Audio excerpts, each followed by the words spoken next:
What is going on, guys, and welcome back to Touchdowns to Home Runs. My name is Bernie. Thank you for joining us today on the Touchdowns to Home Runs show. Hope that your day is going absolutely fantastic. Today, we're going to be doing our second NBA mock draft of the year. The day that I'm filming this video, actually, we're exactly 1 week away from the draft lottery. So I'm super excited about what's to come and what's to come with these prospects once they actually reach the NBA level.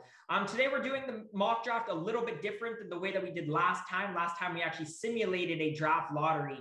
But today, we're not going to be doing that. We're just going to be basing the draft order based on the odds that they have going into the lottery. And then obviously with all of the stipulations, the protected picks, all of that good stuff. So today we're going to be using this mock draft simulator. As you guys will see, it gives us a draft board. It gives us some stats, the sizes, teams that they played on. It also breaks down the drafting team's current roster and biggest draft needs. But you guys will see that once I hit start draft here. So yeah, you can see everything: team needs, team picks, salary cap, current roster. So it gives us everything sort of to break down all of these players. But with the first pick in the NBA draft, of course, the Houston Rockets are on the clock, and I think this is the easiest pick of the draft. Regardless of positional need, Cade Cunningham is the best player in this draft. He's a generational talent, and it really starts off that tremendous size that he does give you. 6'8" at that point guard position. Of course, played his freshman season last year at Oklahoma State. And what's really interesting about him is you can talk about how phenomenal he is as a scorer. And if we click in here, it'll give you some stats: 20.1 points per game last year, 3.5 assists, 6.2 boards, really efficient shooting as well. But he's able to use that size on the defensive side of the ball, has potential to be able to guard 3-4 positions, uses that height as well to be a phenomenal playmaker, see around defenders. He's not sort of a stereotypical point guard in the sense that he doesn't have those flashy dribble moves, but definitely has all the tools necessary to be a generational player and be a real well-rounded point guard. Now, I don't know if he's going to stay as a point guard in the NBA. 6'8" could definitely translate to other positions. But again, bigger guards is becoming a bigger and bigger theme, I think, in the NBA. So yeah, Cade Cunningham goes number one, regardless of, I think, who's drafting. Second pick is the Detroit Pistons. Now, this is an interesting one. And the first time we're going to use this team needs little graphic, I guess, that they give us: a severe need at shooting guard. And that actually works right into the Pistons' hands, I think, because I think the second pick is going to either, in my opinion, be Evan Mobley or Jalen Green. So the sake of their positional needs, I think you take Jalen Green here, the shooting guard, 6'6", played last year for the G League Ignite, which is one of the reasons that I really like him. You talk about that G League team being stacked with a lot of prospects, but at the end of the day, Jalen Green was the best player on that team. And not only that, put up some really, really good stats against some, I guess, what you would call pro players. He's a fantastic scorer. That's the best part of his game, of course. Has tremendous range. I think probably the best range in the draft. He's really, really crafty. He's pretty athletic, but that range extends all the way past the three-point line, especially, or even at the NBA level. So I think positionally, this makes a lot of sense. I think Jalen Green, Evan Mobley, regardless of who's drafting, is going to be the toss-up there. But yeah, we're taking Jalen Green. Next up, we got the Orlando Magic, a pretty interesting one, but I'm going to say they take Evan Mobley. Their current roster has a lot of holes. They're a younger team, I think, developing. They obviously traded a lot of their guys last year, and I think the year before as well. But for that reason, I'm taking Evan Mobley. I think he's got the potential to be one of, if not the best players out of this class. 7-foot center, played last year at USC. But this is the best two-way player in the draft, arguably even better than Cade Cunningham. He's a fantastic scorer, but it's really impressive what he does defensively. With that length, he's really, really good underneath the basket, scoring and in terms of defense.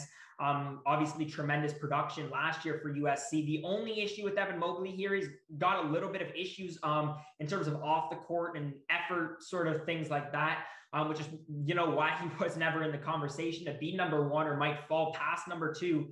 But yeah, Evan Mobley's a fantastic, fantastic pickup here. He's one of my favorite players in this draft. With the fourth pick, we got the OKC Thunder. I'm going to say Jonathan Kuminga. He's 6'8" power forward, played with Jalen Green last year in the G League Ignite. And I love sort of that thing where he's already played against better players than you would play in college, and put up really good stats with them as well. Unfortunately, they don't give us the G League stats on here. But Jonathan Kuminga is probably the best and most surefire scorer under the basket. He's tremendous offensively. When he's sort of on his game, and he's going to continue to develop, obviously, but he's essentially unstoppable underneath the basket. Uses that size really well, potentially could move over to a small forward, which is why I think this is a tremendous pickup for OKC. But small forward or center, I think that OKC could definitely use the size of Kuminga if he does fall to number 4 and OKC is picking here. He's also a pretty good defender as well. Decent two-way player, not as good as Evan Mobley. That's why he's not the number 1 big being taken, but he is a pretty good shot blocker. And I think people will like Jonathan Kuminga in the NBA. This is where it sort of starts to get interesting, but I'm going to say that the Cavs do take Jalen Suggs, the 6'4" shooting guard, obviously played last year at Gonzaga. Now, obviously, the Cavs are very, very guard heavy. You got a ton of young guards, Colin Sexton. But the Cavs are guard filled, obviously Garland as well. So you prefer a point guard over a shooting guard. And unfortunately, Jalen Suggs is at the 2, not the 1.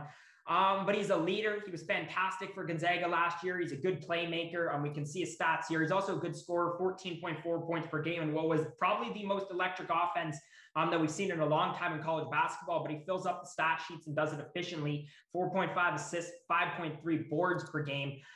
This is a good pick. Jalen Suggs is a guy that in my past mock drafts and overall prospect sort of breakdown videos, I've been 50-50 with.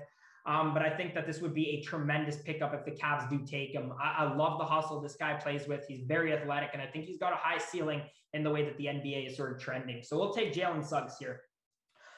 Next up, we got the Warriors. Now, the Warriors do get this pick. I think, it's from Minnesota. I think it's top 4 protected. So at this point in the lottery, it would still be the Warriors pick. And what's so good about what the Warriors are drafting here is obviously you had a tank and down year, but you're still getting Klay Thompson back.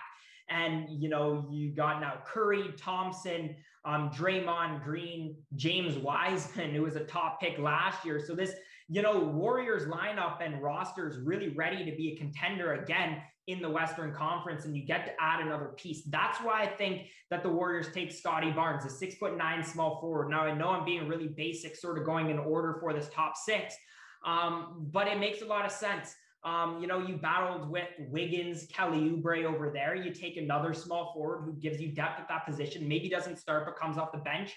He's also a bit of a project, but he does give you some initial production. 10.3 points per game, 4.1 assists, 4 boards, but he's a tremendous, tremendous two-way player. Again, a bit of a project, but he's got a super high ceiling. But given the way that the Warriors roster is sort of distributed right now and them being able to be a win-now team, I think you take a player like this. It makes a lot of sense. Somebody who could give you production off the bench, but that the Warriors could look to build around potentially later on in the future. So Scottie Barnes, let me click draft there.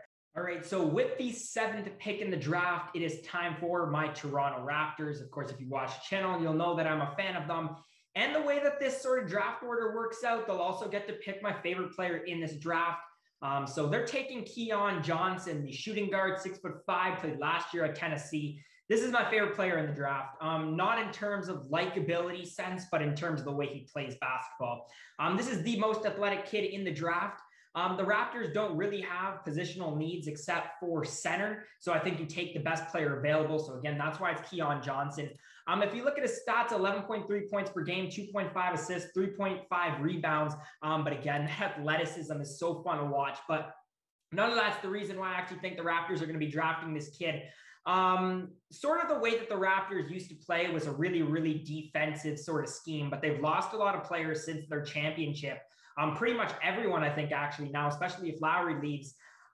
So you need a new identity. And I think that the best way that the Raptors could go with this sort of young athletic core is you go with a more up-tempo offense, something that we haven't necessarily seen from the Raptors in the past couple of years. But a guy like Keon Johnson, who's got the athleticism, who can create his own shots and is a fantastic, fantastic scorer, I think definitely works into the Raptors and what they're trying to build and could be a huge key really for the Raptors off the bench next year. With that being said, He does have a little bit of issues in terms of the offensive side of the ball. He's not a fantastic scorer yet, so he is a bit of a project. But again, I love these guys who are sort of a mix of sort of being able to produce right now, but then also being able to be a real superstar in the NBA later on in the future. And I think you got two guys in this draft like that. You got Scottie Barnes, who's going to be taken probably before the Raptors pick. And then you got Keon Johnson. So I think this works out flawlessly for the Toronto Raptors. So Keon Johnson goes here. Number 8, we got the Magic again, as you can see at the top left there. It is from the Chicago Bulls. I think the Bulls have a top 4 protected. So obviously going in the way of the draft order, this would end up being the Magic's pick. Now, they already picked a big man earlier on in the draft. We picked Evan Mobley. Remember that. So with this, I'm actually going to flip the script here and go with the guard. So they're taking Davion Mitchell, the 6'2" point guard from Baylor, and probably the best defender in this draft. He's a great two-way player and really was phenomenal for a Baylor team that won the national championship last year. 14 points per game, 5.5 assists, 2.7 rebounds. He's very, very efficient. He's gritty. I think exactly what a team like the Orlando Magic can do. Again, you lost a lot of that veteran experience when you traded your Vucevics and all the guys that they traded last year and the year before that. So I think Davion Mitchell, even though he's young, could bring a lot of leadership to this younger team as well. So yeah, I love that pick here. I think you get a really quality guard. You get a quality big man with Evan Mobley. So that's a really nice pick. For the Kings here, you got 2 options. I think small forward is their biggest need, as we can see from team needs. No centers until really like a guy like Kai Jones, but that's not at this point in the draft. So I think you got a couple of options. You got an option between Jalen Johnson, Franz Wagner, Corey Kispert. And looking at it, that's really it. Again, the Kings are a team that might want to trade down and potentially get a Kai Jones past the lottery if you want to draft 15, 16, right in that area. But out of those 3 small forwards, the guy that I like is Franz Wagner.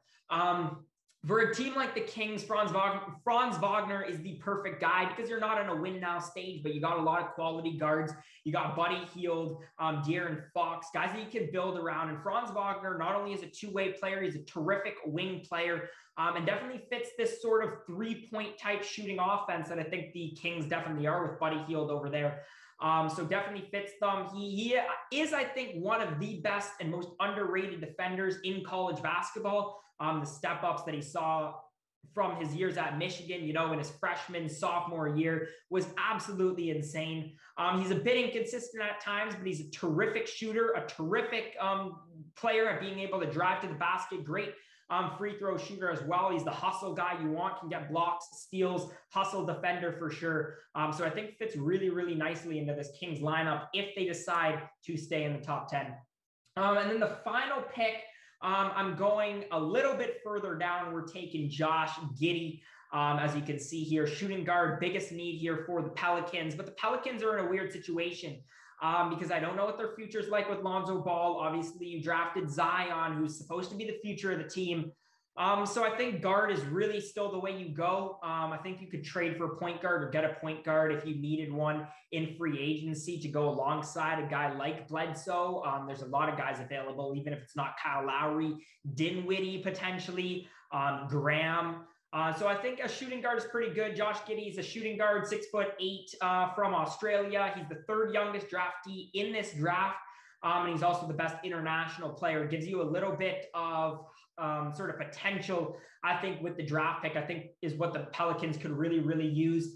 Not a terrific scorer yet, but what's really nice about Josh Giddy is he is a very big point guard. And if he does fill out sort of his strength and muscle-wise, again, you're getting sort of that similar size and versatility that you're getting with a guy like Cade Cunningham. Obviously not projected to be as good, but I think a lot of potential there on the defensive side of the floor and, sort of guarding different positions, but then also as a sort of shooting and what he can do potentially, driving to the basket, things like that. So I like this pick for the Pelicans. We're going to round that out with Josh Giddy.